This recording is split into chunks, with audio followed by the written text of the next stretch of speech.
அந்த வழக்கு அதுக்கான விளக்கம் அது கொடுக்கணும்னு நினைக்கிறேன். அதுக்காக தான் நான் அதை சொல்கிறேன். அந்த மேடையில் துரைமுருகன் பாடின பாட்டு உண்மையிலே அவருக்கு தெரியாது. அந்த பாட்டு தெரியாது. அந்த பாட்டை அவர் நான் பாடி தான் கேட்டிருக்கிறாரு. அந்த பாட்டுக்கு எங்களுக்கு எந்த சம்பந்தமும் இல்லை. அந்த பாட்டை இயற்றி அதை மெட்டமைத்து பாட வச்சு வெளியிட்டது அனைத்து இந்திய அண்ணா திராவிட முன்னேற்ற கழகம். அம்மையார் ஜெயலலிதா இருக்கும்போது பல நூற்றுக்கணக்கான மேடைகளில் அந்த பாடல் பாடப்பட்டிருக்கு. இதே கருத்து சொல்லப்பட்டிருக்கு. அன்னைக்கெல்லாம் இவங்களுக்கு வருத்தமோ கோபமோ இழிவோ அதெல்லாம் தெரியல. அதை திருப்பி நாங்கள் எடுத்து பாடும்போது ஐயோ அது அப்படி ஆயிடுச்சு இப்படி ஆயிடுச்சு அப்படின்ட்டு அவதூறு பேசுவது, அசிங்கமான அரசியல் பேசுவது, இதுக்கெல்லாம் ஆதித்தாய் அப்படின்னா உங்களுக்கு தெரியும். தோற்றுவாய் எதுன்னா அது திராவிட முன்னேற்ற கழகம்தான். ஒவ்வொரு தலைவர்களை பற்றியும் அவர் அந்த தலைவரே மதிப்புமிக்க கலைஞர் கருணாநிதி அவர்களே பேசுனதெல்லாம் இருக்கு. குறிப்பாக எங்கள் தாத்தாவையெல்லாம் கருவாட்டுக்காரியின் சீமந்தபுத்திரர், மரமேறி, கட்டப்பீடி, முன்னாடியெல்லாம் ரஷ்யாவுக்கு எருமை தோலை தான் அனுப்பிட்டு இருந்தோம், இப்போ எருமை மாட்டையே அனுப்பணும்னு பேசுனதுல இருக்கு. அது மாதிரி ஒவ்வொரு தலைவர்களை பற்றி பேசுறது, அம்மையார் இந்திரா காந்தியை பற்றி, அம்மா ஜெயலலிதா பற்றி பால்கனி பாவை என்று பேசியது, இந்த ஐயா எம்ஜிஆர் அவர்களை ஆண்மையற்றவர், ஆண்மகன் இல்லாத ஒரு அலி என்றெல்லாம் பேசுனது கொடுமையான விமர்சனங்களை வச்சிருக்காங்க. நீங்கள் எந்த கட்சியில் இப்படி இழிவாக பேசுறதுக்குன்னு பேச்சாளர்களை வச்சுருந்தாங்கன்னா இவங்க தான். மதிப்பிற்குரிய எங்கள் ஐயா வெற்றி கொண்டான்லாம் மேடையில் அம்மா ஜெயலலிதாவை பேசுனதெல்லாம் நீங்கள் இப்போ நான் பேசி காட்ட முடியாது. இப்போ அந்த கட்சியில் சிவாஜி கிருஷ்ணமூர்த்தின்னு ஒருத்தர் பேசுகிறதெல்லாம், சைதை சாதிக்கெல்லாம் ஒவ்வொரு மாற்று கட்சியில் இருக்க பெண்களை பற்றி குறிப்பிடுறதெல்லாம் நீங்கள் கேட்டு பாருங்க.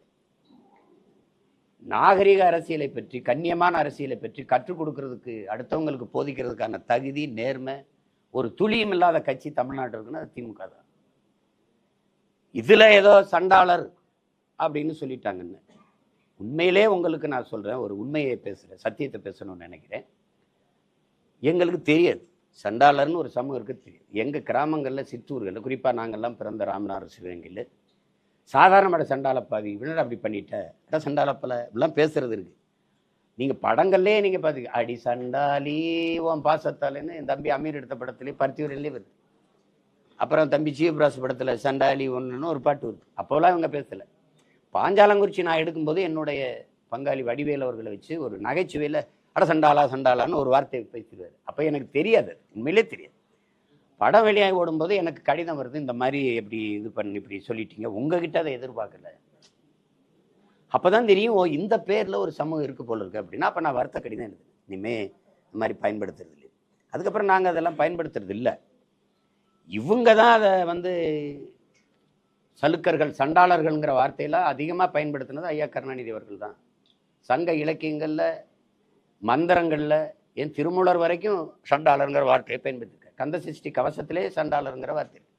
ஐயா கருணாநிதி அவர்கள் நீங்க பாருங்க, பாசப்பறவைகள் படத்தோட அந்த நீதிமன்ற இதில் அந்த சண்டாளருங்கிற வார்த்தையை இவர் பயன்படுத்திக்கிறது.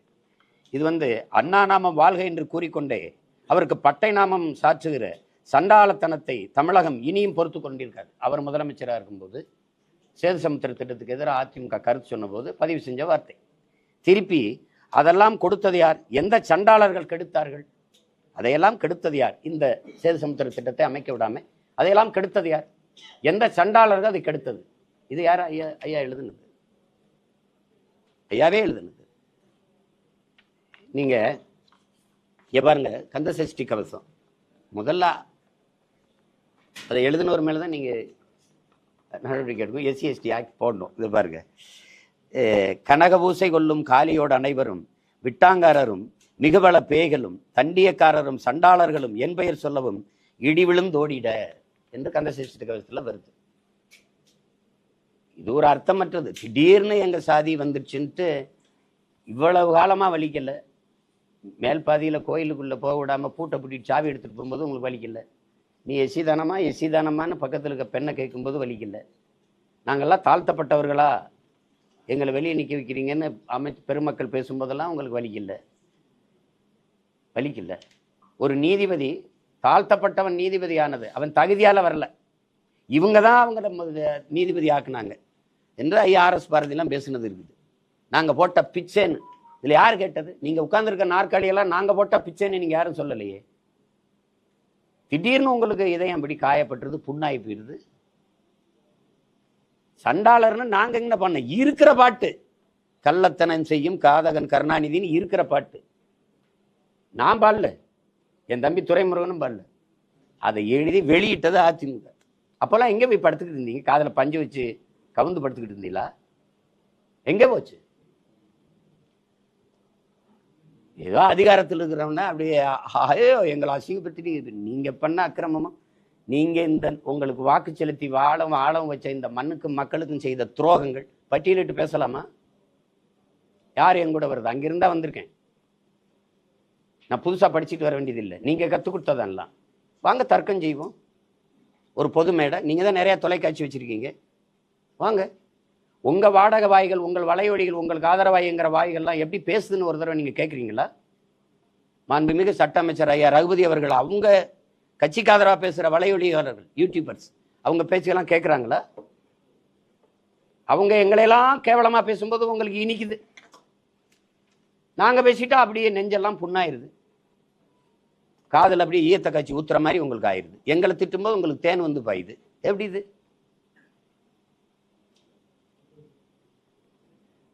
கன்னியாகுமரியில பேசினாருங்க துறை, கன்னியாகுமரியில பேசினாரு,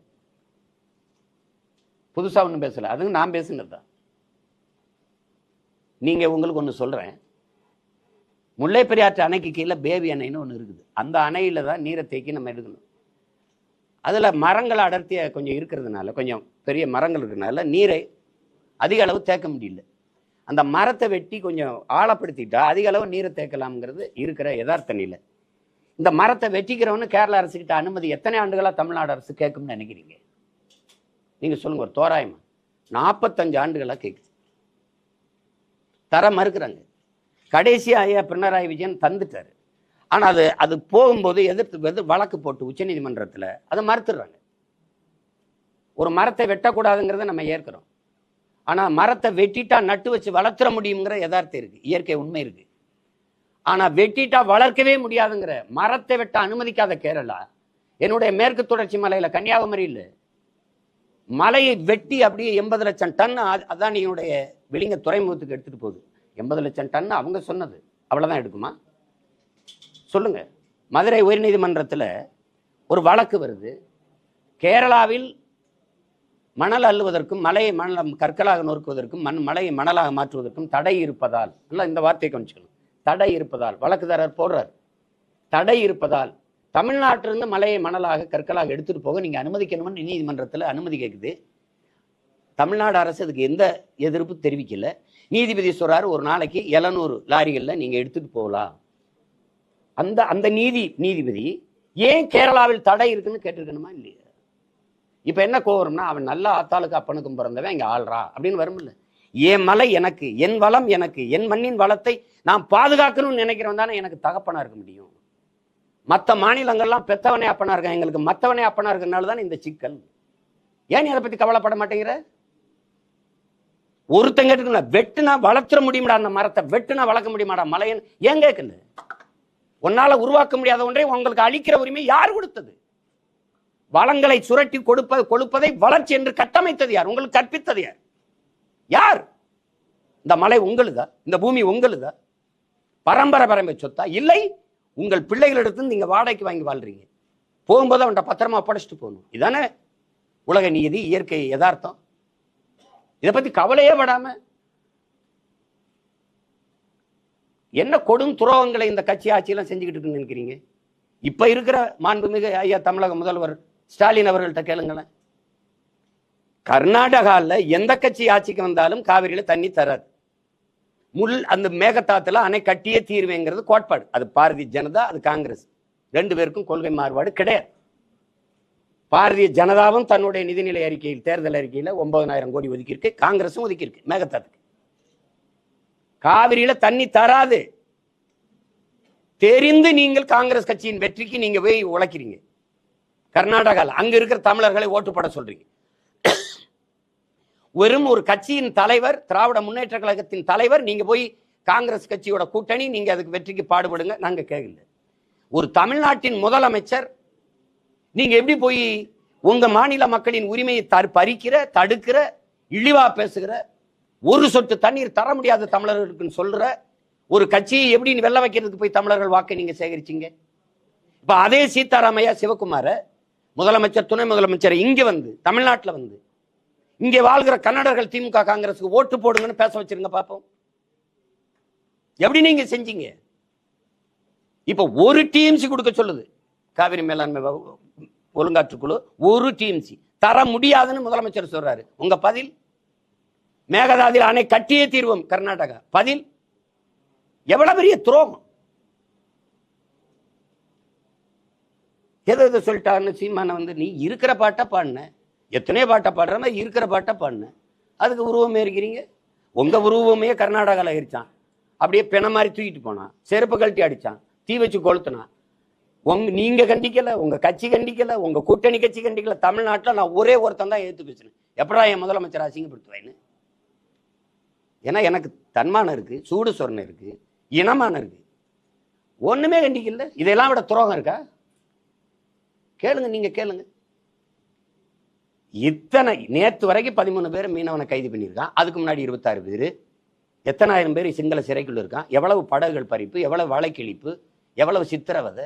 ஒரு பிரச்சனைக்கு தீர்வு ஆனதில்லை. 30 நாள்ல 133 பேர் கொலை, படுகொலை. அதுல கடைசிக்கு 34வது பேரா தம்பி ஆரம்பிச்சிட்டாங்க. அவர் அறியப்பட்ட தலைவருங்கனால பாடக்குன்னு அந்த செய்தி வெளியில வந்துட்டு. அதுக்கு முன்னாடி சத்த 133 பேர். சட்டம் இருக்கு, ஒழுங்கா இருக்கா? நீங்கள கேள்வி கேட்குறீங்க, சட்டம் ஒழுங்கு எப்படி இருக்கு? சட்டம் இருக்கு, அது ஒழுங்கா இருக்கா? சாராய சாவு எப்படி இருக்கும் நாடு? கொலைகாரர்கள் சாராய வியாபாரிகள்கிட்ட நீங்க ஆட்சி அதிகாரத்தை கொடுத்தீங்கன்னா எப்படி இருக்கும்? இந்த நசுதீன் சார்னு ஒரு நடிகர் இருக்காரு, அவர் கேட்கிறாரு, ஒரு பைத்தியக்காரன் நகரத்தை தீ வச்சு கொளுத்திடுறான், எரியுது, மக்கள் பதறி ஓடுறாங்க. பைத்தியக்காரன் நகரத்தை கொளுத்திட்டான், ஊரை கொளுத்திட்டான், அவன் கையில தீப்பெட்டியை கொடுத்தா பைத்தியக்காரன் யாருன்ட்டு. நம்ம தான் தொடர்ச்சியா அந்த பைத்தியக்காரங்க கையில அதிகாரத்தை கொடுத்து கொடுத்து கொடுத்து என்ன சேட்டை இது?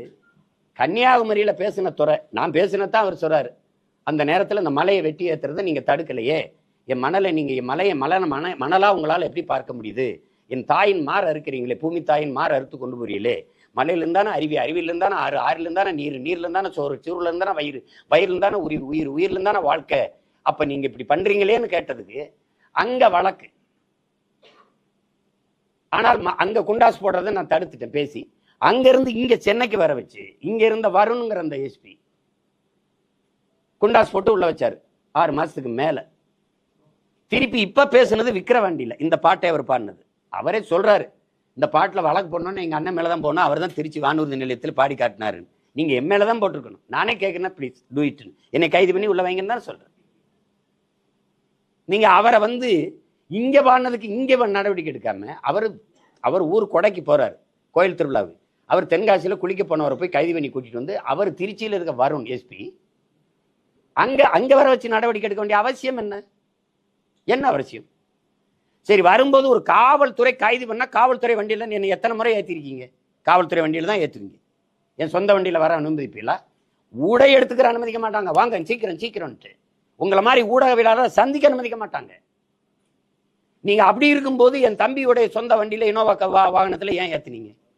ஏத்தி பின்னாடி வந்து லாரியை வச்சு ஏன் இடிக்க வச்சீங்க? இதே தான், ஒரே ஃபார்முலா, ஒரே முறை, ஒரே மெத்தட். சவுக்கு சங்கருக்கு ஒரு விபத்தை காட்டி உயிர் அச்சுறுத்தல் பண்றது, இவனுக்கு பின்னாடி வந்து லாரி ஏற்றி வச்சு ஒரு அச்சுறுத்தல் பண்றது. எப்படி? ஏன் உங்க வண்டியில் ஏற்றிட்டு எடுத்தவொடனே செல்போன் எதுக்கு? உனக்கு செல்போன் உங்க காசு இல்லையா? செல்போன் எதுக்கு? நான் பல முறை 5 முறைக்கு மேல சிறைக்கு போயிருக்கேன்.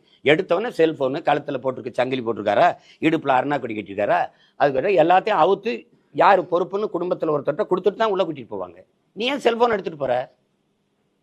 எதுக்கு எடுத்துட்டு போற? உன் வேலை என்ன? போன தடவை அவன்கிட்ட செல்போனை பறிச்சிங்களா, கொடுத்தீங்களா? என் பிள்ளைகளுக்கெல்லாம் பறிச்சிங்க இல்லை, என்ன இறையில திருப்பி கொடுத்தீங்களா? என்னது இது? எதை பத்தி பேச அருகதை தகுதி வச்சிருக்கிறீங்க? ஒரு திறந்த வெளியில ஒரு பொது விவாதம் வைங்கள, இத்தனை ஊடகவியாளர் கிடையாது, நான் ஒருத்தன் இல்ல, நான் கூட வேணாம், தம்பி தங்கச்சி தர்க்கம் பண்ணி வெல்லுங்களை பார்ப்போம். 3 ஆண்டுகளை நீங்க செஞ்ச ஒரு சாதனை சொல்லுங்க பாப்போம். கொடுமை. ஒரே சாதனை. போன தடவை 500 கொடுத்தோம், இப்ப 2000 கொடுத்துருக்கோம் ஓட்டுக்கு. அதை விட்டா சண்டாளங்கிற வார்த்தையை என்ன நானும் துரைமுருகனும் கண்டுபிடிச்சு பேசுன மாதிரி போயிட்டு இருக்கீங்க. இன்னும் எத்தனை இருக்கு பாருங்க. இங்க பாருங்க, திருமூலர் திருமந்திரம். திருமந்திரம் எங்க இருக்கு? இது எங்க தாத்தா நாமக்கல் கவிஞர் பாருங்க. சங்கரர் காசியில் அங்கென்ன சொன்னார், சண்டாளர் பக்தனும் தங்குரு வென்றார் என்று நாமக்கல் கவிஞர் பண்ணியிருக்காரு. திருமூலர் கூட கம்பராமாயணம் பாருங்க. ஆதலும் யாகம் செய்யும் தலைவனாக சண்டாளர் அனைத்தலும் தகாத செயல்கள். சண்டாளர் சங்க இலக்கியம் முழுமைக்கு சண்டாளர். பழைய படங்கள் முழுக்க உரையாடல் சண்டாளர். அவ்வளவு கஷ்டமா இருக்குன்னா நான் அந்த சமூகம் சார்ந்த மக்கள்கிட்ட நான் அன்பா வேண்டுறேன். சாணாரெல்லாம் நாடாரான மாதிரி, பல்லரெல்லாம் தேவேந்திரான மாதிரி, கல்லர் மரவரெல்லாம் அகமுடையெல்லாம் தேவரான மாதிரி இப்படி மாறி இருங்களேன். அவ்வளோதானே, வேற பேர் வச்சிருவோம். சின்ன மேளம்னு இருந்தது இசை வேளாளர்னு ஐயா கருணாநிதி அவர்கள் அவர் வந்தபோது பேர் வச்ச மாதிரி நீங்க சொல்லுங்க, மச்சிருவோம். இல்லைன்னா நாங்க வந்து மாற்றி தர்றோம். எதுக்கு இவ்வளவு கஷ்டம்? இதெல்லாம் யார் தீ வச்சு கொடுத்துவீங்களா? திருமந்திரத்தை இல்லை கந்த சஷ்டி கவசத்தை இல்லை ஐயா கருணாநிதி முதல்ல அவர் மேல நடவடிக்கை எடுத்துட்டு எங்க மேல எடுங்க. ரொம்ப பாயிறீங்க, ரொம்ப துள்றீங்க. வாங்க ஐயா கருணாநிதி அவர்கள் செய்த தமிழ் இனத்துக்கு செய்த நன்மையையும் சொல்லுங்க, நானும் செய்கிறேன். அவர் சொன்ன இதையும் சொல்றேன்.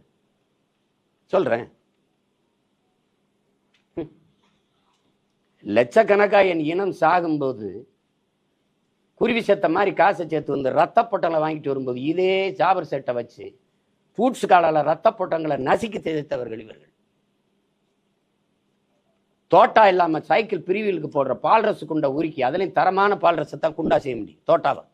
அந்த தோட்டாவை செய்யறதுக்கு 30 லட்சம் 40 லட்சம் குருவி சேர்த்த மாதிரி பிச்சு எடுத்து காசு கொண்டாந்து வாங்கிட்டு போனா பால் ரசு குண்டையும் பறிச்சு பணத்தையும் பறிச்சுட்டு 30 லட்சம் பறிச்சா 3 லட்சம் கணக்கில் காட்டி உள்ளதுக்கு போட்ட பெருந்தகை யாரு? நீங்க பேர்ல சும்மா இப்ப தமிழினத்துக்கு தலைவர் ஒரு தடவை சொல்லுங்களே பார்ப்போம். தானே தலைவர், தன்மான தலைவர் டாக்டர் கலைஞர் தமிழர் சொல்லுங்க பார்ப்போம். தமிழ் பேரினத்துக்கு ஒரே ஒரு தலைவன் தான், அது என் உயிர் தலைவன் பிரபாகரன் மட்டும்தான். சும்மா போட்டு தமிழ்ன தலைவர். நீங்க உங்க வீட்டுக்கு இந்த கட்சிக்கு வேணா தலைவனா இருக்கலாம். எப்படி தலைவன் நீங்க? எந்த வழியில தலைவன்? இந்தி எதிர்ப்பு. இந்தி இருக்குதா இல்லையா? இங்கே நீங்க நடத்துற பள்ளிக்கூடங்களே இந்தி. தமிழ் மீட்சி. வீழ்வது நாமாக இருந்தாலும் வாழ்வது தமிழா இருக்கும். வாழுதா? தமிழ் வீழுது, நீங்க வாழ்றீங்க. எங்க இருக்கு தமிழ்? தமிழகத்தின் தமிழ் தெருவில் தமிழ் இருக்குதா? இருக்குதா? தமிழ் படிச்சா வேலை இருக்கா? வாய்ப்பு இருக்கா? இருக்கா? பேரு தமிழ்நாடு. தமிழனுக்கும் தமிழருக்கும் சுடுகாடு. தமிழுக்கும் தமிழனுக்கும் சுடுகாடு. என்ன வச்சிருக்கீங்க? நீர், தண்ணீர்கா?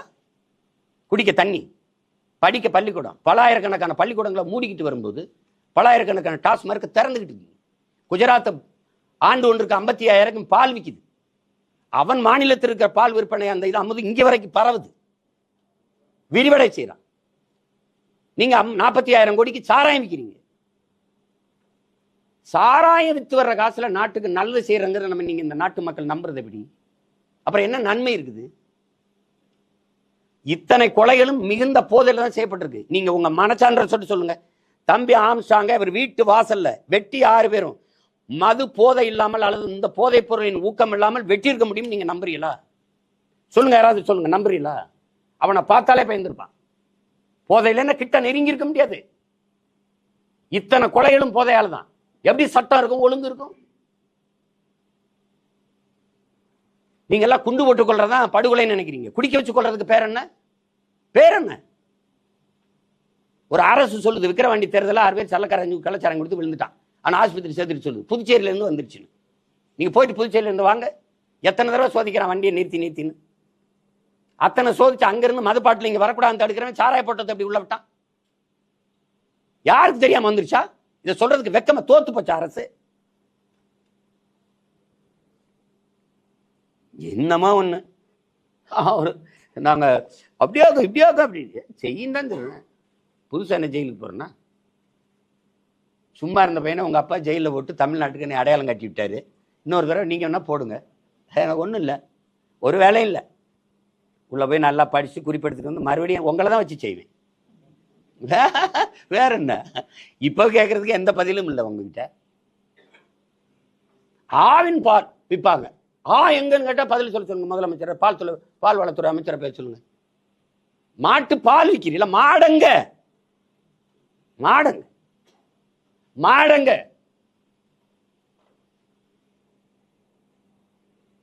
இது ஒரு அரசு, இதுக்கு வந்து ஆதரவு, அதுக்கு ஒரு அப்பப்ப தேர்தல். கேவலம்.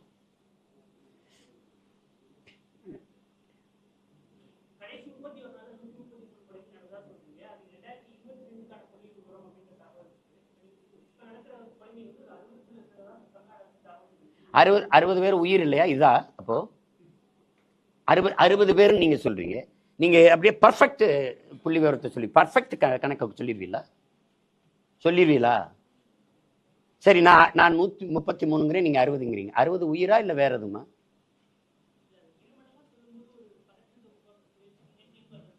அறுபது பேர் சாகும்போது, ஒருத்தன் சாகும்போது தடுக்காம 60 பேர் சாகிற வரைக்கும் என்ன பண்ணிட்டு இருந்தீங்க? பல்லாங்குழி விளையாடிட்டு இருந்தீங்களா? இல்ல கபடி விளையாடிட்டு இருந்தீங்களா? இல்ல கைப்பந்து விளையாடிட்டு இருந்தீங்க? என்ன பண்ணிட்டு இருந்தீங்க சொல்லுங்க. 60 பேர் தாங்க செத்துருக்கான். அப்படியே அதுல ஒருத்தன் உங்க வீட்டுல இருந்து செத்தா ஓகேவா? எப்படி தம்பி? ஆம்ஸ்டாங்க 3 முறை எச்சரிச்சான் உங்களுக்கு உயிருக்கு அச்சுறுத்தல் இருக்குன்னு சொல்றீங்க. என்னை கூட தான் என் கட்சிக்காரங்க பூரா சொல்றாங்க, வெளிநாடு இருக்கிற உறவினராக சொல்றாங்க, பாதுகாப்பா இருங்க, உடல்நலத்தை கவனிங்க, கொஞ்சம் பாதுகாப்பா இருங்க, அண்ணன் பாதுகாப்பை பலப்படுத்துங்க. இது எச்சரிக்கை. காவல்துறை வந்து உங்க உயிருக்கு அச்சுறுத்தல் இருக்கு, எச்சரிக்கையா இருங்கன்னா நீங்க சொல்லக்கூடாது. நீங்க பாதுகாப்பு கொடுக்கணும். அதுக்கு தான் காவல்துறைன்னு பேரு. காவல் காக்கிறவரை நீங்களே உங்களை பாதுகாத்துக்கிறீங்கன்னா அப்புறம் இதுக்கு போலீஸு.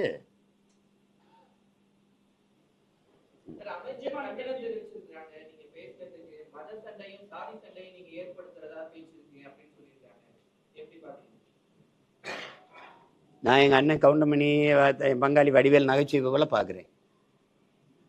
வேற ஒன்றும் அவங்களுக்கெல்லாம் பதில் என் தங்கச்சியை என் தம்பியை கொடுப்பாங்க. ஐயா ஸ்டாலின் ஏதாவது சொல்லியிருக்காரா? நான் சொல்றேன். அவர் சொல்ல இல்ல, அப்ப அது எனக்கு இல்லை, வேற யாருக்கும். இவங்க இந்த திராவிட அரசியலை என் தம்பி எல்லாம் தெரிஞ்சுக்கணும்.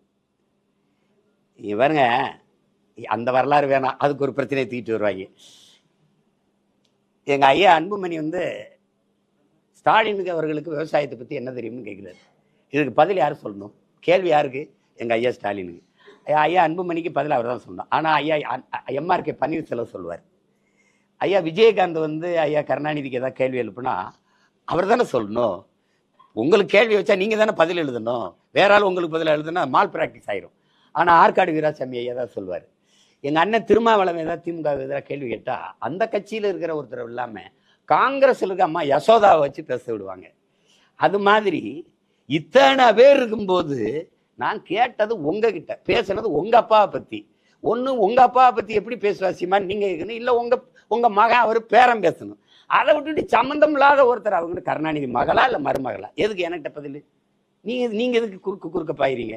என் தம்பி இந்த சிவகார்த்தியை நடிச்ச படம் வேலை இல்லை வருத்தப்படாத வாலிபர் சங்கத்துல ஓரமா போய் அங்க நின்று விளையாடுக்கப்பா, அதான் சொல்லணும். வேற என்ன சொல்ல முடியும்?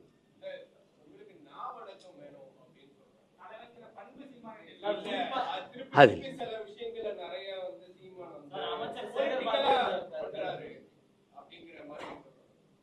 அவங்க கருத்தை மதிக்கிறேன். அது போல நீங்க நடந்து காட்டுங்கன்னு நான் வேண்டேன்.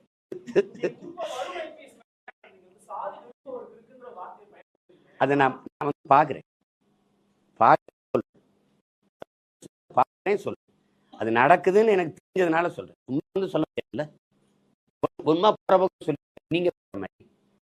நீங்க எதிர்பார்க்கிற தலைவன் தகுதி எனக்கு இல்லை.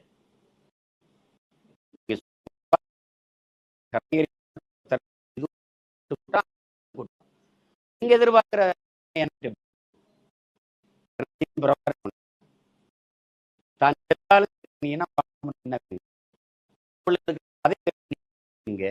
பெத்த பிள்ளைகளை தன் இனத்தின் விடுதலைக்கு சாக கொடுத்த ஏன் தலைவன் எங்க? அப்ப நான் எப்படி உங்க நீங்க எதிர்பார்க்கிற தலைவன் நான் எப்படி இருக்க முடியும்? நீங்க எதிர்பார்க்கிற தலைமை பண்பு என்கிட்ட இல்லைன்னா நான் உண்மையிலே பெருமைப்படுகிறேன், நான் சிறந்த தலைவனா இருக்கிறேன்னு தான் அர்த்தம். அதனால ரொம்ப நன்றி. வேற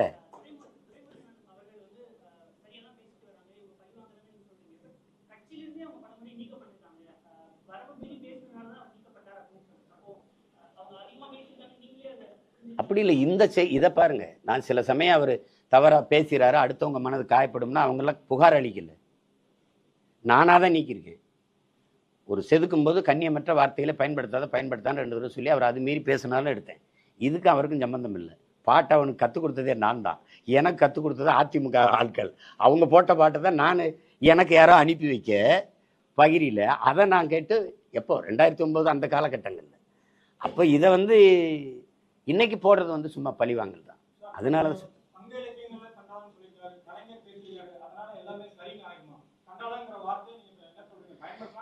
இப்ப சரின்னு ஆயிருமா? இல்லை நாங்க பேசுனதுனால மட்டும் தவறுன்னு ஆயிருமா? நான் கேட்கறது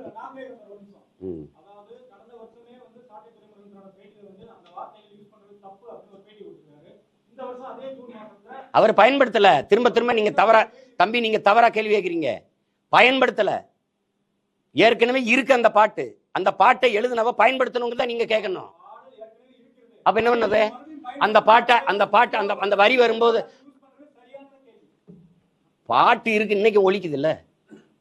கருணாநிதி ஐயா கடிதம் எழுதுனதுல பயன்படுத்தினது சரியா தவறா? நான் கேக் கட்சி தலைவர் எப்படி இது? அவர் கொலை பண்ணா நியாயம் ஆயிரும், நாங்க கொலை பண்ணா குற்றம் ஆயிருமா? ஏங்க, ஏற்கனவே அவர் எழுதுனது அந்த குற்றத்துக்கு அவர் பொறுப்பேற்கட்டுங்க. அவர் இல்ல, இறந்துட்டாரு, அவர் மகன் முதலமைச்சராக, ஆமா அந்த மாதிரி எழுதுன தவறுன்னு வருந்துட்டோம், நாங்க வருந்துறோம். அங்க கேட்டுட்டு வாங்க. அங்க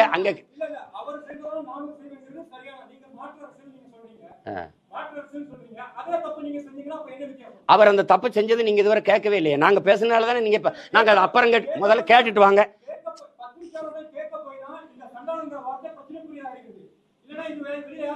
யாரு கேட்க போனீங்க? எங்க பேசுனீங்க? நீங்க எங்க பேசுனீங்க?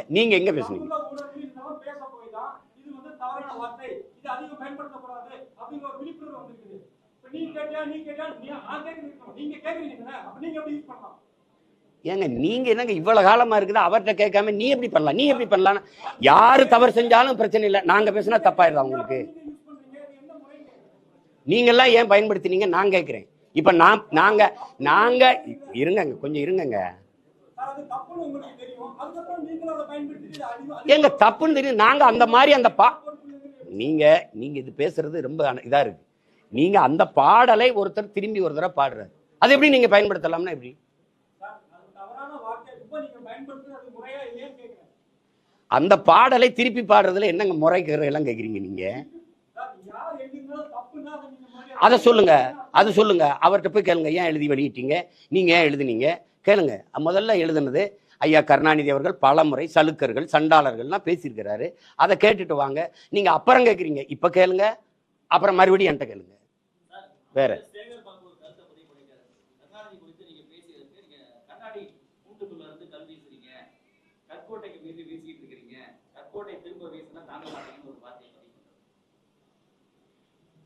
நேத்து கூட பார்த்தேன், வீசிட்டு போயிருக்கலாமே. ஒரு கோட்பாட்டில் இருங்க. நீங்க எல்லாம் இங்க பாருங்க, திமுக இருக்க அமைச்சர்கள் எல்லாம் பட்டியல் எடுங்க. இவர் எங்கிருந்து வந்தாரு? ஐயா ராஜகண்ணப்ப, KKS சார், ரகுபதி, ஏவாவேலு, எல்லாரையும் எடுத்து பாருங்க. தம்பி செந்தில் பாலாஜி அங்க பதவியில் இருக்கும்போது அங்க இருக்கிறது அங்க வேற பேசுறது, இங்க பதவியில் இருக்கும்போது இங்க வர்றது இங்க பேசுறது. அப்ப எப்படி? எங்க நல்ல சாப்பாடு கிடைக்குமோ அங்க நாக்கு தொங்க போட்டு ஓடனா எப்படி? என்ன கோட்பாடு கொள்கை இருக்கு? அங்க இருக்கும்போது புரட்சி தலைவர் வாழ்க, அம்மா புரட்சி தலைவி வாழ்க. இங்க வரும்போது என் உயரம் தெரியுமே, 5.6. அது கூட தெரியாம இவ்வளவு படிச்சு இவ்வளவு விளையாட்டுலாம் விளையாண்டு வந்திருக்கேன். அது எனக்கு தெரியும். 5.6.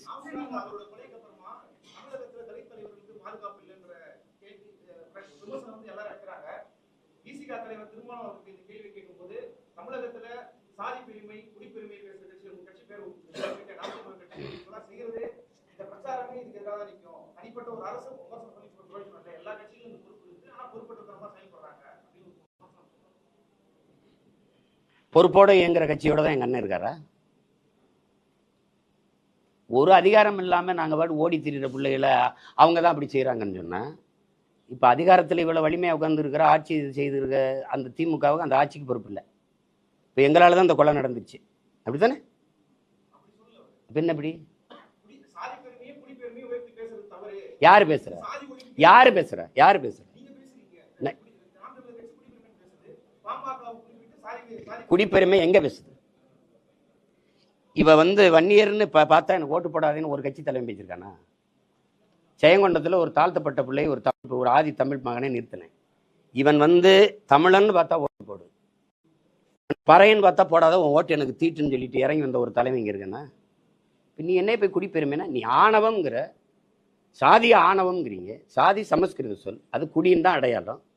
ஆணவம்ங்கிறீங்க, நான் அதை பெருமைன்னு நினைக்கிறேன். சாதிய ஆணவம்ங்கிறத தமிழ் படுத்தி சொல்றேன். அதனால அதை குடிப்பெருமை பேச்சார். குடிப்பெருமை கொலையை கடும் குற்றமாக கருதன்மன் பேசுனது நாங்க தான். நீங்க பிச்சுக்கறீங்க. நீங்க சாதிய பேச, நீங்க பொது தொகுதியில் நின்று ஜெயிக்க முடியுமா? எங்க அண்ணன் திருமாவளவனுக்கு வெளிப்படையா ஒரு சவால் விடுறேன், பொது தொகுதியில் நின்று ஜெயிப்பில. அப்புறம் நீங்க மத்தவன எதுக்கு சாதி பிரச்சனை பேசுறீங்க? நீங்க ஒரு பொது தொகுதி கேட்டு வாங்க முடியல ஸ்டாலின்ட்ட. 16 தொகுதி பொது தொகுதியில் நிக்க வச்ச என்ன போய் சாதி பெருமை பேசுறேன்? தம்பி, நீங்க சார்ந்து ஒரு அரசியல் கட்சியோட நிக்கிறீங்க. நீங்க திராவிட எதிர்ப்பை கத்துக் கொடுத்தது யாரு? எனக்கு மனசான்றோட பேச சொல்லுங்க. அவரை சொல்லுங்க தம்பி. தமிழ் மண்ணில் அவர் எழுதி வந்த தாய் மண்ணில் ஐயா ரவிக்குமார் அவர்கள் பெரியாரை பற்றி தொடர்ச்சியா கட்டுரை எழுதி வந்தாரா இல்லையா? அன்னைக்கு வந்து அன்னை சுவீரபாண்டியன் என்ன தம்பி இப்படி நாங்கள் தமிழ் பாதுகாப்பில் இருக்கோம், என்ன தம்பி இப்படிலாம் வருதுன்னு போன நான் வன்னியர்கிட்ட கேட்டேன். அவன் ஒரு இதை எடுத்து காட்டுறான். ரவுக்கு துணி ஏன் விலை ஏறி போச்சுன்னா பள்ளச்சி பறிச்சுலாம் ரவுக்க போட ஆரம்பிச்சா விலை ஏறாதான்னு பெரியார் கேட்டதை எடுத்து காட்டுறான். இதுக்கப்புறம் எப்படி அவரை போகிறது? இன்னைக்கு நீங்க எல்லாம் பெரியாரிஸ்ட், நாங்க பெரியாருக்கு எகென்ஸ்ட் தானே தம்பி. ஒரு மகனை நீங்க எடுத்து பாருங்க தம்பி. சாதிய உணர்வு மத உணர்வு இருக்கிற வரை தமிழன்கிற இன உணர்வு பிறக்காது. நாம் தமிழர் என்று சொல்லணும்னா அவனுக்கு சாதிய உணர்ச்சி மத உணர்ச்சி சாகணும், அதுதானே வரும். அப்புறம் சாதிய மத உணர்ச்சி எப்ப வீழுதோ எப்ப தாழுதோ அப்பதான் தமிழர்ங்கிற இன உணர்ச்சியை பிறக்கும். நாங்க எடுக்கிறதா சாதிய ஒழிப்பு, நாங்க எடுக்கிறதா. அப்புறம் நீங்க வேணும் சும்மா 19 ரூபா அவர்கள் சாதி பேசுறாரு, சாதி பத்திர பாசுறாங்க. சாதி பேரை வச்சுக்கலான்னு என்னைக்கு நாங்க வச்சிருக்கோம்?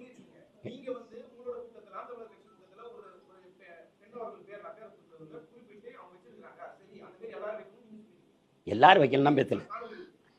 எல்லாரும் வைக்கணும்னு சொன்ன நீங்க எடுத்துக்காட்டுங்க. இங்க வாங்க தம்பி. ஒன்னும் இல்ல, ரோஷினி நாடாருன்னு போட்டிருக்கா. அவ போட்டவ என்ன சொல்றா, நீங்க ஏன் போட்டிருக்கீன்னு கேட்டதுக்கு என்னுடைய அவங்க அப்பா வந்து பணம் ஏறல, ஆனா அவங்க பரம்பரை ஏறிச்சு. அவ சொல்றா என்னுடைய வேர் எங்க இருக்குன்னு எனக்கு தெரியணுங்கிறதுக்கா நான் வச்சிருக்கேன்ட்டு. அதான் பண்ண நீங்க எல்லாரும் போட்டுக்கணும்னு சொல்லி அப்படியே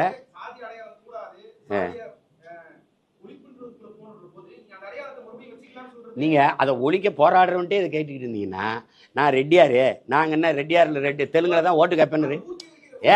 ரெட்டியார் மாநாட்டில் பேசுனா ஐயா நேரு வாங்கி கேட்க சார் கேள்வி கேட்காத, நீ என்ன கேட்கிற? திரும்ப திரும்ப பேசிட்டுக்கிற.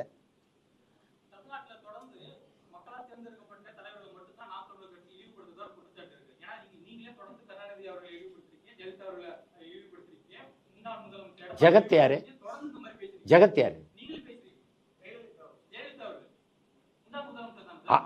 ஆட்சியாளர்கள் வந்து செய்யற தவறை சுட்டி காட்டக்கூடாதுன்னு இல்லையா?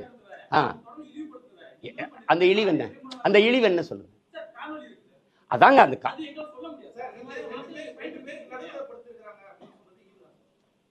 ஆமா, நீங்க திராவிடம் பேசுனீங்க, பார்ப்பனருக்கு எதிரான திராவிடம். நீங்க 2 திராவிட தலைவருக்கு இடையில ஒரு பெண்ணை படுக்க வச்சிருக்கீல்ல, புதைச்சிருக்கீல்ல. படுத்திருக்கிறது தவறாங்க? படுத்திருக்கிறாருன்னு அப்ப நீங்க படுத்தீங்கன்னா அப்படி சொல்லணும். அவர் சாஞ்சு இருக்கிறார், அப்படியே சாஷ்டாங்கமா விழுந்திருக்கிறார் அப்படி சொல்லுவாங்க. எதாவது தவறுன்னு ஒரு பட்டியல் போட்டு வெளியிட்டுங்களேன், நான் அதெல்லாம் தவறு அப்படின்னு படிச்சுட்டு பேசுறேன். படுத்திருக்கிறத தாங்க சொல்லணும். கடற்கரையில 8 ஏக்கர் எடுத்து புதைச்சது உனக்கு வழியே தரல. ஒரு கடற்கரை தமிழின மக்களின் பொது சொத்து புதவெளி ஆக்குறது உனக்கு கோவம் வரல. என்னது இது? என்ன விமர்சனம்? ஒரு மனுஷி படுத்திருக்காருன்னு சொல்ல முடியும் தம்பி. இதுல என்ன விமர்சனம்? உனக்கு என்ன பிரச்சனை?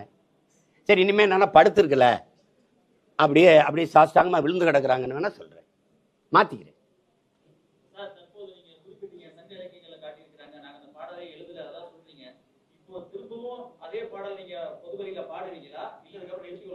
பாடுவேன். நிறைய பேர் நீ கூட போனேன், ஒரு தடவை பாடி காட்டிட்டு போனாரு ஒருத்தர், பாடிட்டு தான் வந்தேன்.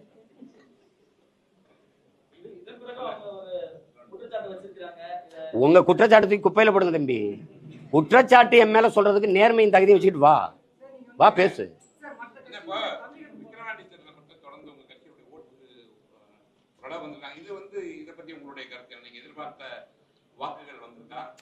அது வந்து இடைத்தேர்தலில் வந்து நாங்கள் உங்களுக்கு தெரியும், ஒரு அதிமுக அதில் என்ன நடக்கும்னு தெரிஞ்சுதான் அது பின்னடைஞ்சிருச்சு. நாங்கள் அப்படி பின்னடைய முடியாது. வளருகிற கட்சி, நாங்கள் எங்கள் கருத்தை விதைச்சிக்கிட்டு மக்களுக்கு எங்கள் வேட்பாளரை அறிமுகப்படுத்திக்கிட்டு ஒவ்வொருத்தரும் இப்படி ஒரு கட்சி இருக்குன்னு சொல்லணும். அதுதான் முதன்மையானது. அதை நாங்கள் செஞ்சோம். நீங்கள் இதை எப்படி பார்க்கணுன்னா, உண்மையிலே இது தேர்தலாக நடத்தப்படுதா, இதை நீங்கள் ரசிக்கிறீங்களா, ஏற்கிறீங்களா? ஒரு பத்திரிகையாளராக, ஒரு பொது மனிதனா, ஒரு குடிமகனா இந்த போக்கு சரியானது தானே? எல்லா அமைச்சர்களும் அங்கே கூடி ஒரு தெருவுக்கு ஒரு அமைச்சர் நின்றுட்டு எல்லா சட்டமன்ற உறுப்பினர்கள் பாராளுமன்ற உறுப்பினரையும் கூட்டி வச்சுக்கிட்டு நீங்கள் வந்து கணக்கு இல்லாத காசு, துணிமணி, அவங்களுக்கு உணவு, அவங்களுக்கு எல்லாம் கொடுத்து ஒரு அந்த இதிலேயே வச்சு மக்களை அப்புறம் நீங்கள் வாக்கு செலுத்தி வர்றதில் அதையும் மீறி கள்ள ஓட்டும் போடுறீங்க. இப்போ இது எந்த மாதிரியான அணுகுமுறை? இது எப்படிப்பட்ட ஆட்சி முறை? இதை எப்படி நீங்கள் ரசிக்கிறீங்க, ஏற்கிறீங்க? இதில் என்ன நீங்கள் வந்து இதை தேர்தலுங்கிறீங்க? எந்த மாறுதல் இதில் வரும்? இதே அமைப்புக்குள்ளே தான் நம்ம வாழ்ந்தாகணுங்கிற நிலைமைக்கு நீங்கள் தள்ளுறீங்க எல்லாரையும். அப்போ நீங்கள் இதை மாற்றுறதுக்கு என்ன வழின்னு நீங்கள் யோசிக்க மாட்டீங்க. புதிதாக ஒரு ஆற்றல் வந்தால் அதை சிதைக்கிறதுக்கு, அதை ஒழிக்கிறதுக்கு தான் நீங்கள் காசு கொடுக்காம இந்த பிள்ளைகள் போராடுறாங்க அப்படின்னு ஒரு குறிப்பு கூட கிடையாது. ஒன்று சாதிய உணர்ச்சி, மத உணர்ச்சி, இதுக்குள்ளே தான் நிற்குது. அதிகபட்சமாக காசு, அதான் சாதி, மதம், சாராயம், பணம், சாப்பாடு. இதுதானே இங்கே நீண்ட காலமாக இந்த கட்சிகளின் அரசியல் கோட்பாடாக இருக்குது. இதில் என்ன மாற்றத்தை நீங்கள் பார்த்துட்டீங்க? இப்போ இந்த வெற்றி எப்படி நீங்கள் கொண்டாடுவீங்க? மனச்சான்று இருந்தால் எப்படி கொண்டாடுவீங்க? உங்களுடைய நிலைப்பாடு எப்பவுமே ஒரு தனித்துவமாக தான் இருக்கும். இப்போ நீங்க எதிர்பார்த்ததை விட வாக்கள் அதிகமாக வந்திருக்கா இல்லையா? அது மொத்தமாக எண்ணி முடிக்கும் போது தானே தெரியும். மாலையில் அவ்வளோதானே எண்ணி முடிச்சா போன தடவை வாங்கினதை விட வாங்கியிருக்கோமா, இல்லை அதை எடுத்து நிற்கிறோமா, குறைஞ்சிருக்குமா, கூடியிருக்குமான்னு தெரியும். அதுதானே, அது அப்புறம் தான் சொல்ல முடியும்.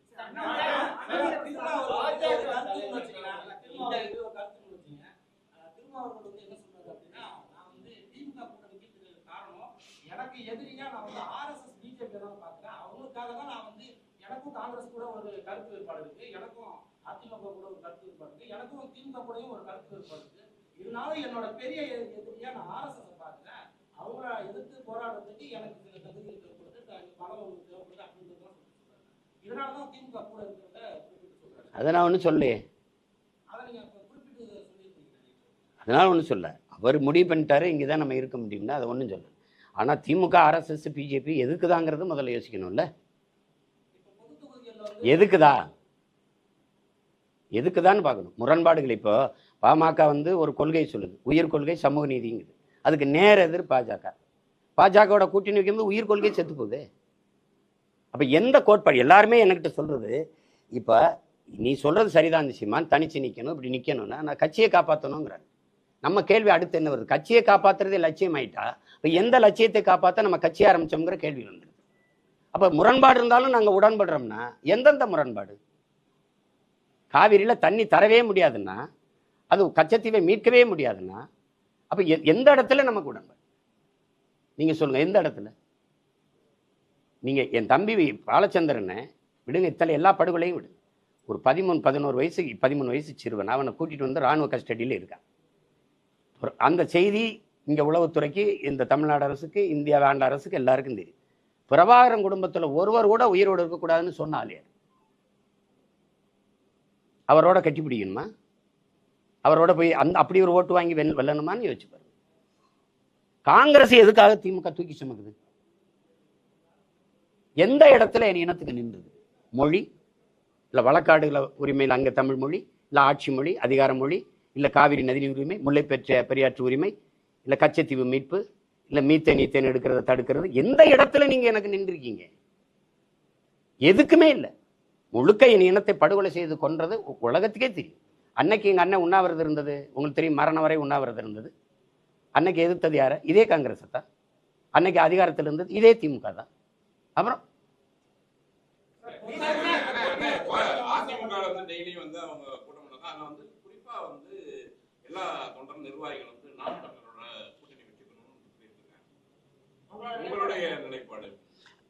பேச்சுவார்த்தை கட்சின்னு இருந்தாங்க. இன்னைக்கு நேற்று இல்லையே, அம்மா ஜெயலலிதா இருக்கும்போது கூட அன்னைக்கு 16 வந்து எனக்கு ஒரு ஓட்டு இருக்குதான்னு இல்லையான்னு கூட தெரியல. அன்னைக்கே அவங்க கூப்பிட்டாங்க, தம்பியை கூட்டிட்டு வாங்க நம்ம கூட அப்படின்னு. அது எனக்கு கூட்டணிங்கிறது கோட்பாடு இல்லை. அது ரெண்டாவது, திராவிட இந்த இந்திய திராவிட கட்சிகளோடு நாங்கள் இருக்க முடியாது. ஏன்னா இப்போ நீங்கள் வந்து ஒரு திராவிட கட்சியோட போயிட்டு எனக்கு என்ன அரசியல் இருக்குன்னு சொல்லுங்க. இருங்க, நான் கேட்குறேன், ஊழல் லஞ்சத்தை ஒழிக்கணும்னு. நீங்க ஏற்கனவே இருக்கிற ஊழல் லஞ்ச அந்த கட்சிகள் இப்ப நீங்க மாற்றுன்னு பேசுறீங்க. எந்த கட்சி ஆட்சியில இருந்து, எந்த கட்சியின் அரசியல் கோட்பாட்டில இருந்து மாற்று? இந்த கட்சிகள் இந்த கட்சியில இருந்தானே மாற்று. இப்படிதான் எங்க முன்னோர்கள் வந்தாங்க. வந்த எல்லாரும் வச்ச கோட்பாட்டை வந்து திருப்பி இந்த கட்சிகளோடவே கூட்டணி வைக்கும் போது அது மாற்றாலாம ஏமாற்றாயிருச்சு. இப்ப நீங்க மாப்போசில இருந்து, சீபாத்துல இருந்து, எங்க ஐயா மருத்துவர் ராமதாஸ்ல இருந்து, எங்க அண்ணன் திருமாவளவன்ல இருந்து, அண்ணன் வைகோல இருந்து, ஐயா விஜயகாந்த்ல இருந்து எல்லாருமே மாற்றுன்னு வந்த எல்லாருமே திருப்பி அங்க போனோன்னு அவங்களுடைய வாக்கு விழுக்காட்ட பாருங்க. 10.5 இருந்து ஐயா விஜயகாந்துக்கு பாராளுமன்றத்தில் இப்ப என்ன வாக்கு விழுக்காடு இருக்கு? அது குறையுது இல்ல? அப்ப அதுதான் அங்க இருக்கிற பிரச்சனை. அண்ணன் வைகோக்கு எவ்வளவு இருந்தது, இப்ப எவ்வளவு இருக்கு? அப்ப அதனால அதுக்கு அது வந்து அது இல்ல, அது இல்ல, இப்ப இல்ல.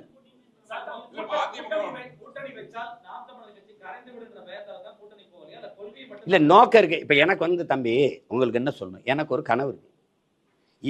என் நாடு எப்படி இருக்கணும்னு இருக்கு. எனக்கு 10 ஆண்டு பசுமை திட்டம், பல கோடி பனை திட்டம், பசுஞ்சோலை, பள்ளிகள், இந்த தனியார் முதலாளிகளை இன்ஸ்டியூஷனை அவங்க மூட வேண்டியதில்லை. ஆனால் அவங்களோட சண்டை செய்யணும், தரத்தை உயர்த்தணும். அரசு மருத்துவமனைக்கு மக்கள் திரும்பி, அரசு பள்ளி கல்லூரிக்கு மக்கள் பிள்ளைகள் படையெடுத்து வர்றது கூடணும். கல்வி தரத்தை உயர்த்தணும்.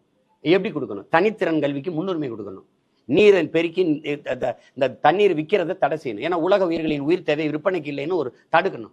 இந்த நெகிழி, பாலித்தீன், இந்த பிளாஸ்டிக் குப்பைகளை தடுக்கணும். ஏன்னா எங்க பார்த்தாலும் என் நாடு வந்து மகாகவிதையில கவிப்பேரசு வைரமுத்து எழுதுனதை பாருங்க. நீங்க இந்திய நிலப்பரப்பு எவ்வளவு பெருசு இதோ அது அளவுக்கு கடலுக்குள்ள இந்த பிளாஸ்டிக் நெகிழி குப்பை இருக்குங்கிறார்.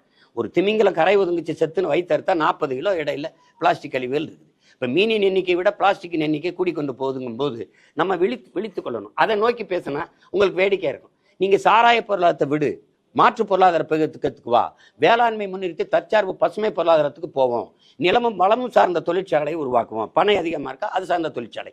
தென்னை அதிகமா இருக்கா, அதுதான் இந்த தொழிற்சாலை. கரும்பு அதிகமா இருக்கா, அதுதான் இந்த தொழிற்சாலை. அங்கே படித்தவன் படிக்காதவன் எல்லாம் அவன் வாழ்விடத்துல வேலை கொடுப்போம். ஏ கிரேட் ஆசிரியரை நகர்ப்புறத்துல பணியமர்த்துற, சி கிரேட் ஆசிரியர் தான் சிற்றூருக்கு அனுப்புற. அப்ப கிராமங்கள் காலியாகுது. இங்க கல்வி, வேலை வாய்ப்பு, மருத்துவம் எல்லாம் இங்கதான் இருக்கணும்னா கிராமங்கள் காலியாகி நகரங்கள் பிதுங்கி வழியுது. இது பேராபத்தானது. ஏன்னா நகரத்தில் இருக்கவனுக்கு உணவு தேவை, பால், முட்டை, அரிசி, பருப்புலாம் அங்கிருந்தா வரணும். அவன் காலி ஆயிட்டானா இது. அப்ப அவன் வாழ்விடத்துல நகர்த்தணும். சிற்றூர்களின் பொருளாதாரத்தை சமவீதத்தில் வளர்த்தெடுக்காம ஒரு நாட்டின் வளர்ச்சி பொருளாதாரத்தை சமவீதத்தில் வளர்த்தெடுக்க முடியாது. இங்க ஸ்மார்ட் சிட்டி இருக்கு, ஸ்மார்ட் வில்லேஜ் கிடையாது. அப்ப கிராமங்கள் காலியாகி நகரங்கள் பிரிங்கி வழியுது. நகர்ப்புறங்கள்ல மக்கள் இங்க வந்து இங்கேயே 2.5 கோடி இருக்கான். அப்ப வீட்டு வாடகை கூடுது, மின் கட்டணம், மின்சாரம் அதிகம் தேவைப்படுது, தண்ணீர் தேவை அதிகப்படுது, போக்குவரத்து நெரிசல் ஆகுது. ஒரு உயிர் காக்கும் ஊர்தி ஆம்புலன்ஸ் அவசர உரிய தூக்கிட்டு கூட குறித்த நேரத்தில் கொண்டு இங்க சேர்க்க முடியல, அவ்வளவு நெருக்கடி. இப்ப வேணும் 10 வருஷம் கழிச்சு கற்பனை செஞ்சு பாத்தீங்கன்னா பயமா இருக்கு. கழிவு நீர், மழை நீரே வழிந்து ஓட இங்க காவா இல்லை. கழிவு நீரும் மழை நீரும் ஒன்னா கலந்து ஓடி சைதாப்பேட்டில் ஒரு 11 வயசு பையன் இறந்து போறான். இப்ப இதுல எல்லாத்துலயுமே மாற்றத்தை கொண்டு வரணும். எனக்கு ஒரு கனவு இருக்கு, இப்படி செய்யணும், இப்படி மருத்துவத்தை தரம் இப்படி உயர்த்தணும். இது யாரோட சேர்ந்து உயர்த்துறது? அதனால அந்த கூட்டணிங்கிறதுல நமக்கு இது பிரச்சனை. அது தனித்துவத்தை இழந்துருவோங்கிறதுனாலதான் என் கருத்தை இதையா ஏத்துக்கொண்டு ஒரு கட்சி வருதுன்னு வச்சுக்கிறீங்க. இல்ல அண்ணன் சொல்றது சரிதான், இந்த மாதிரி கொண்டு வரலாம், நம்ம வேளாண்மை முன்னிறுத்தி. ஏன்னா நீங்க இன்னும் 10 ஆண்டு கழிச்சு திரும்பி பார்த்தீங்கன்னா தங்க வத்தவன், வைரம் வத்தவன், இந்த பெட்ரோல் டீசல் வச்சிருக்கவன் எல்லாம் பணக்காரனா இருக்க மாட்டான். எவன்கிட்ட நீர் சோறு அதிகமா இருக்கோ அவன் தான் உலக பணக்காரனா இருப்பான். இப்ப நீங்க பாக்குறீங்க என் நாடு 150 கோடி மக்கள், 100 கோடி மக்களுக்கு செல்போன் கொடுக்க, கார் கொடுக்க, இந்த ஏசி, ஃப்ரிட்ஜ், டிவி எல்லாம் கொடுக்க திட்டம் வச்சிருக்க. ஆனா நீரும் சோறும் கொடுக்க திட்டம் இருக்கானா? இல்ல, ஒண்ணுமே இல்ல. நீ இதுல எதுவும் இல்லாம வாழ்ந்துட முடியும். ஏன் சாராயம் இல்லாம கூட வாழலாம், சிகரெட் இல்லாம வாழலாம், போதைப் பொருட்கள் இல்லாம வாழலாம், கொக்கைன்னு, அவின்னு, கஞ்சா, இந்த இதெல்லாம் இல்லாம நீ வாழ்ந்துடலாம். நீரும் சோறு இல்லாம வாழ முடியாது. இது எல்லாத்தையும் வித்த முதலாளி பணக்காரனா இருக்கான். சிகரெட் வித்தவன், பான்பராக்கு வித்தவன், கஞ்சா வித்தவன், இந்த சாராயம் வித்தவன்லாம் பணக்காரனா இருக்கான். ஆனா சோறு போடுற விவசாயி ஏழையா இருக்கான், வாழ முடியல, தற்கொலை பண்றான். இந்த நிலையை மாத்தணும்னு நினைக்கிறோம். அதுக்கு எங்களோட ஒத்து போறவங்களோட தான் நம்ம அணி சேர முடியும் இல்லையா? அதுக்கு இப்ப தம்பி, இப்ப என் தம்பி இன்னும் கட்சியே ஆரம்பிக்கல.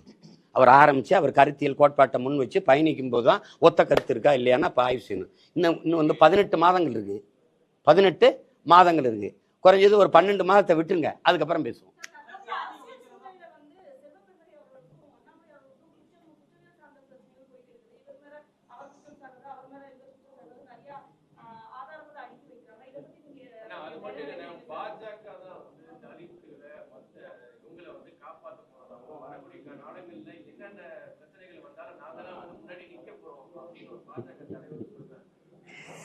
ரசிச்சு சிரிச்சுட்டு போங்க தம்பி. உங்களுக்கெல்லாம் எவ்வளவு பிரச்சனை இருக்கு, கொஞ்சம் ரிலாக்ஸ் வேணும்ல. சின்ன சின்ன அது நகைச்சுவை காட்சிகளை பார்க்குற மாதிரி பார்த்துட்டு போங்க. ஒரு பொது தொகுதியில் அது ஆதி தமிழ் குடிகளுக்கு என்ன முன்னுரிமை கொடுத்துருக்குன்னு பாருங்க. நாட்டின் முதல் குடிமகன் president of India Ramnath Kovind கோயிலுக்குள்ளே போய் வழிபட முடியல. ஒரு மரத்து நிழல்ல உட்காந்து குடும்பத்தோட யாகம் வச்சு சாமி கும்பிட்டு போனார். நாட்டின் முதல் குடிமகன். இன்னைக்கு இருக்கிற பழங்குடி மகள் திரௌபதி முர்மு கோயிலுக்குள்ள போக முடியல, கட்டையை கட்டி வெளியில் நிறுத்திட்டேன். நீங்க ஐயா மோடியும் அத்வானியும் உட்கார்ந்துருக்காங்க, நீங்க பார்த்துருப்பீங்க. ஒரு நாற்காலி 2 பேரும், அந்த அம்மா ஓரத்துல கை கட்டி நிக்குது. இதை விட கேவலம் ஏதாவது உலகத்துல உண்டா?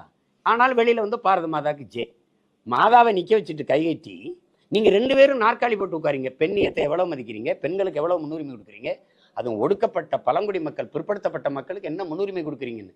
பக்கத்துல ஒரு நாற்காலியை போட்டு உட்காருங்கன்னு. பிரசிடென்ட் ஆஃப் இந்தியாவுக்கே இந்த நிலைமைன்னா நானும் நீங்களை ஏமாத்துறேன் தம்பி. பேசுவாங்க, காதுல தேன் ஊத்தி பயன் இருக்கா தம்பி? வாயில ஊத்துனா சப்பி சாப்பிடலாம், காதுல ஊத்துனா என்ன தம்பி இருக்குது? காதுலே ஊத்துவாங்க. நிக்கல எங்க அண்ணன் மனநிலை எங்க அண்ணன்ட்ட கேட்கறதுங்கிறது அவர் சார்ந்த இருங்க. அவர் சார்ந்து இருக்கிற தம்பி நான் கேட்கிறேன், பதில் சொல்ல விட்டுருங்க. குறுக்கு கேள்வியே கேட்டுக்கூடாது. அவர் சார்ந்து இருக்கிற, அவர் ஆதரிச்சு நிற்கிற திமுகவை கேட்கிறேன். எங்க அண்ணன் ஆராசா முதல்ல எந்த தொகுதியில நின்னாருன்னு நினைக்கிறீங்க? பெரம்பலூர்ல.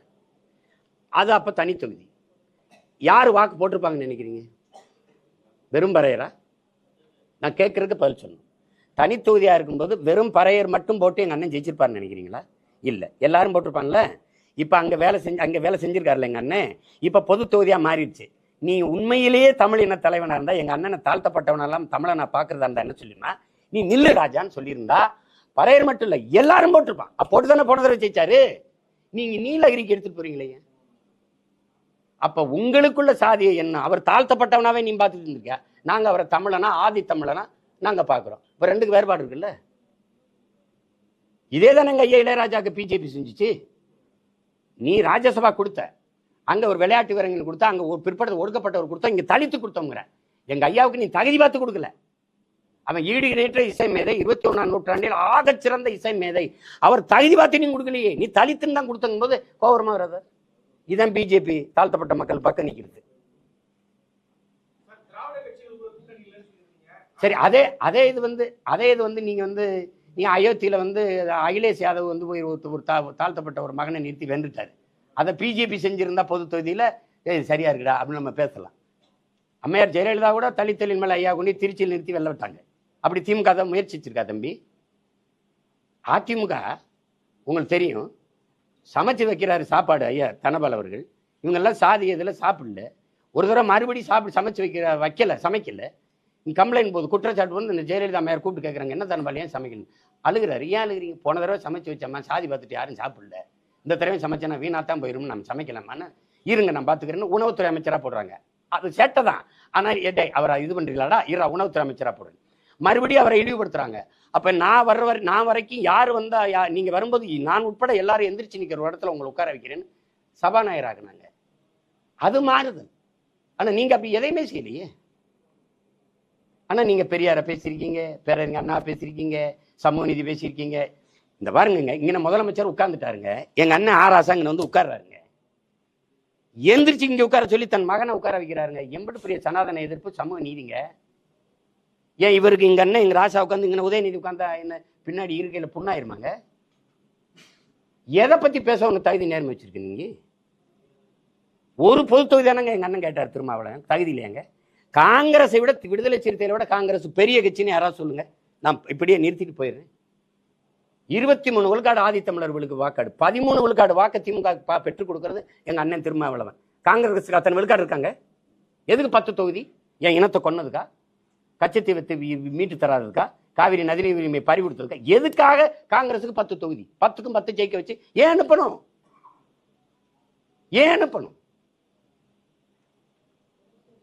வட மாவட்டங்களில் திருமாவளவன் இல்லாம அவங்க வெற்றி சாத்தியப்பட்டுருச்சா? சொல்லுங்க தம்பி, நீங்க சொல்லுங்க தம்பி. ஏன் அவருக்கு ஒரு பொது தொகுதி கொடுக்கல? சரி, நீங்க பொது தொகுதி அண்ணன் கொடுக்காதீங்க, ஒரு பொது தொகுதியில ஆதி தமிழ் குடியை நிறுத்துங்களே, ஒரு தேவேந்திரரே ஒரு பறையரை நிறுத்துங்களே, அதையாவது செய்யுங்க. நீங்க நின்ன 22ல ஒரு இஸ்லாமியன் கொடுக்கலையே. கூட்டணிக்கு இந்திய யூனியன் முஸ்லீம்களுக்கு தானே தள்ளி விட்டீங்க. மாமா நவாஸ் கனிக்கு போப்பாங்க என்ன? நீங்க கொடுத்தது எத்தனை? சனாதனங்கிறது நீங்க சனாதன எதிர்ப்பு உங்கள்ல இருந்தா நாங்க ஆரம்பிக்கணும்.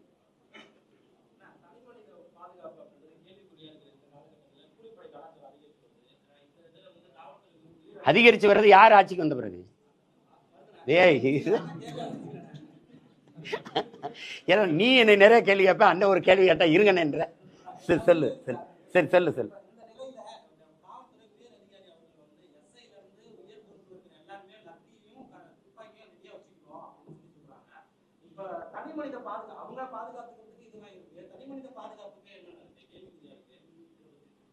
இல்ல தம்பிக்கு கூட ஒரு துவக்க கொடுத்துருக்காங்க, ஆம்சாங் கூட. எனக்கு கேட்டேன், எனக்கு தரல. 2 தடவை போட்டேன், தள்ளி விட்டுட்டாங்க.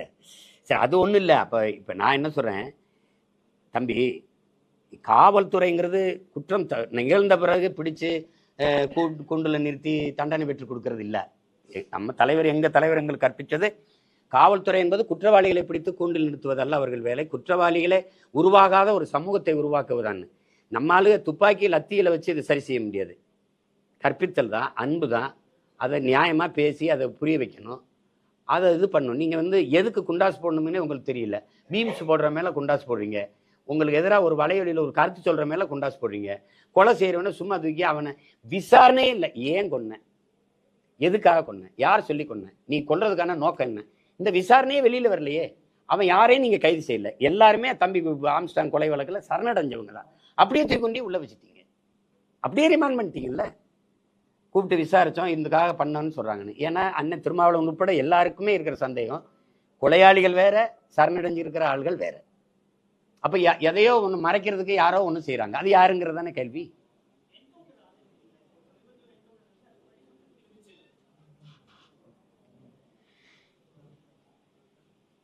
இதுக்கு எப்படி பதில் சொல்றதுன்னு தெரியல.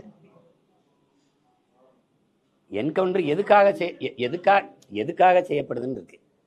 இப்போ ஒரு 6 வயசு குழந்தைய ஒருத்தன் வன்புணர்வு செஞ்சு கொலை செஞ்சிடறான்னா அவனை கொண்டு திருப்பி சிறையில் அடைச்சலாம், அதெல்லாம் தப்பு. நீங்கள் பார்த்தீங்க, இங்கே ஒரு பெண்ணை ஒருத்தன் எரிச்சிட்டான், அப்புறம் திருப்பி 90 நாள் அவனை விட்டீங்க, அம்மாவையும் கொலை பண்ணிட்டான். இப்போ அவனெல்லாம் என்ன பண்ணலாம்? அவன் பார்த்தீங்கன்னா இப்போ இந்த காலத்து பிள்ளைகள் வெட்டியிருக்க மாதிரி முடியை வெட்டிக்கிட்டு நீட்டாக அப்படி சிறைக்குள்ளே ஓட வரான். யாரு காசுலன்னா, எந்த பிள்ளையை சாக கொடுத்தோமோ அவங்க அப்பா அம்மா வரி காசுலேயும் தான் அவன் சாப்பிட்டுக்கிட்டு இருக்கான் சிறைக்குள்ள.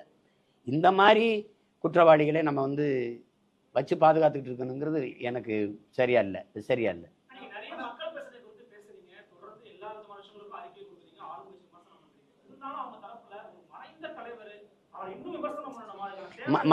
மறைந்தவர் தானே ஹிட்லரு. நீங்க அவனை கொடுங்கோலன்றீங்க. மறைந்தவர் தானே. அப்படின்னா மறைஞ்சிட்டா அவங்க செஞ்ச தீமையெல்லாம் மறைஞ்சிரும்னா அது எப்படின்னு சொல்லுங்க. நீங்க செய்த குற்றம் சரித்திரத்துல இவன் துரோகின்னு சொல்றீங்க, எப்படி சொல்றீங்க? எங்க பாட்டனுக்கு எதிராக இருந்த காக்கை வெண்ணியனை துரோகின்னு எப்படி சொல்றீங்க? இறந்துட்டார், புனிதர்னு சொல்லிடுவோம். எங்க பாட்டனுக்கு காட்டி கொடுத்த நல்லான்கிற சமயக்காரன் இருக்கான், தீரன் சின்னமலையை காட்டி கொடுத்தாங்க. அவர் வந்து இங்க சாப்பிடுவாரு, ஒரு அப்ப பங்கர், அப்பவே பதுங்குழியில வந்து காட்டி கொடுத்த அவனை இப்ப அவன் செத்துட்டான். ஐயோ ரொம்ப நல்லவன் வரலாற்றை பதிவு பண்ணிடலாமா? சொல்லுங்க. நீங்க செஞ்ச செயல்கள் தான் உங்களை காலமுறை அது நல்லவரா கெட்டவரான்னு எடுத்துட்டு போகும். நீங்க அதிகாரம் இருக்குங்கிறதுனால புனிதர் பட்டம் கட்டினது எப்படி நீங்க ஏற்பீங்க? இப்ப இயேசுவை காட்டி கொடுத்தாரு யூதாஸுங்கிறீங்க. இயேசுவும் இறந்துட்டாரு, யூதாஸ் இறந்துட்டாருன்னு வச்சுப்போம். யூதாஸ் நல்லவர் தான் அப்படி சொல்லுவீங்களா? அப்ப நீங்க ஏன் இறந்து போன ஜெயலலிதா எம்ஜிஆர் எல்லாம் பேசுறீங்க? ஏன் பேசுறீங்க? ஒருத்தர் இறந்துட்டதுனாலே அவர் புனிதர் ஆயிடுவாங்கிற கருத்தை எப்படி நம்ம ஏற்க முடியும் சொல்லுங்க? எங்க அண்ணன் காசி ஆனந்த கவிதை தான், செத்தாலும் புலிகள் தான், அவர்கள் வாழ்ந்தாரும் மலத்தில் நிறைய புழுக்கள் தான் எழுதினார்.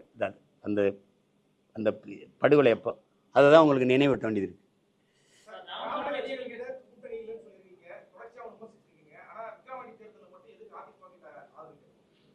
அவங்க என்கிட்ட 3 தடவை ஆதரவு கேட்டாங்க, வேலை செஞ்சேன். ஆதரவு அவங்க நின்றுந்தா கேட்க போறதில்ல, நிக்கல. அதனால உங்க வாக்குகளை பொது எதிரியை நம்ம வலுவான எதிரியா வீழ்த்துறதுக்கு எனக்கு ஆதரிங்கன்னு கேட்டேன், அவ்வளவுதான்.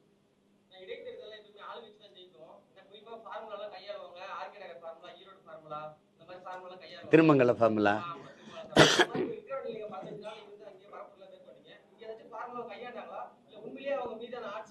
அதே ஃபார்முலா ஈரோடு கிழக்கு ஃபார்முலா தான். ஈரோடு பட்டியல் அடைக்கிறது தெரிஞ்சுக்கிட்டு தானே கேட்குறீங்க. அதே தான்.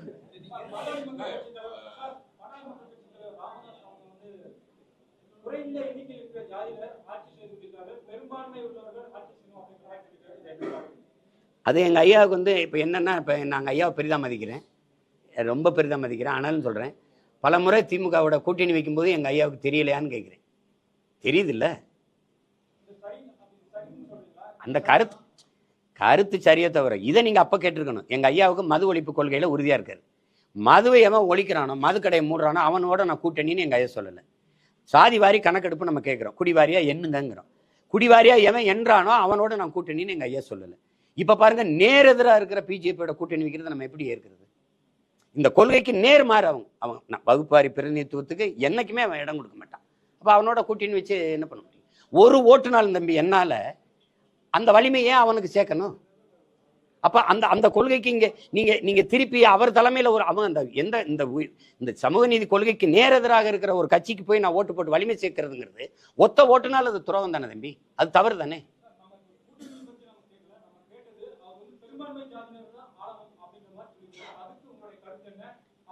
பெரும்பான்மை சாதின்னு நீங்க சொல்ல வேண்டியதில்லை. இந்த மண்ணின் பிள்ளைகள், இந்த மண்ணில் இருக்கிற இந்த பூர்வீக குடிகள், இந்த நிலம் சார்ந்தவன். மாநில உரிமைன்னு ஒன்று இருக்கு தம்பி. மாநில எல்லை பிரிப்பு, நீங்க மாநிலத்தை பிரிக்கிறீங்க. மொழிவாரி தான் தேசிய நிலங்கள், இனங்கள் நிலங்கள் நீங்க பிரிச்சிங்க. அந்தந்த மொழிவழி தேசிய இனத்தை அந்தந்த மொழிவழி மாநில மகன் ஆளும்போது அவனுடைய உரிமை பாதுகாக்கப்படுது, அவனுடைய மொழி பாதுகாக்கப்படுது. இப்போ கர்நாடகாவிலாம் 100 விழுக்காடு தனியார் தொழிற்சாலையில் கூட அந்த மண்ணின் மக்களுக்கு வேலை கொடுக்கணுங்கிற ஒரு சட்டம் ஏற்ற முடியும். எங்களுக்கு அப்படி இல்லை, நாங்கள் 20 விழுக்காடை தொடர்றதே பெரிய போராட்டமாக இருக்கு. அதனால நீங்கள் சாதின்னு எடுத்துக்காதீங்க. இந்த மண்ணின் மக்கள், இந்த மண் சார்ந்த, இந்த மொழி இனம் சார்ந்த ஒரு மகன் ஆளணுங்கிறதுல, அந்த கோட்பாட்டில் எங்கள் ஐயாவோட கருத்தில் நான் உடன்படுறேன்.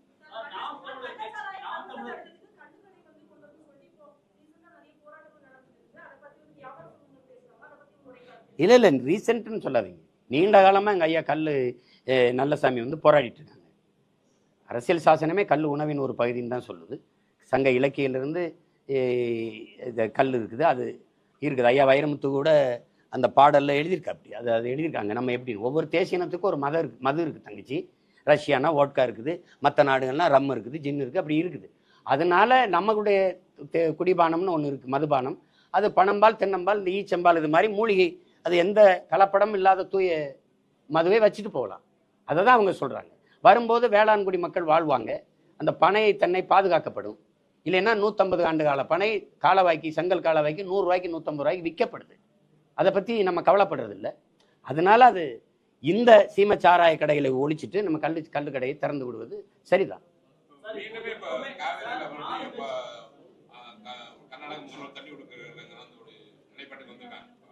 மீண்டும் இல்லை, அதான் அவங்க செய்வாங்க.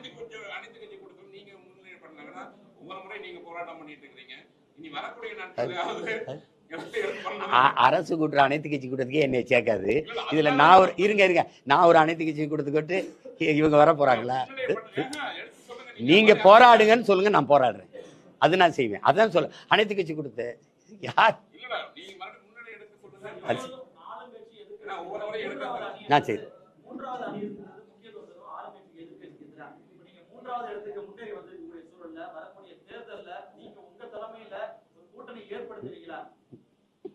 நீ விரும்புற, அதுக்காக செய்யறேன்.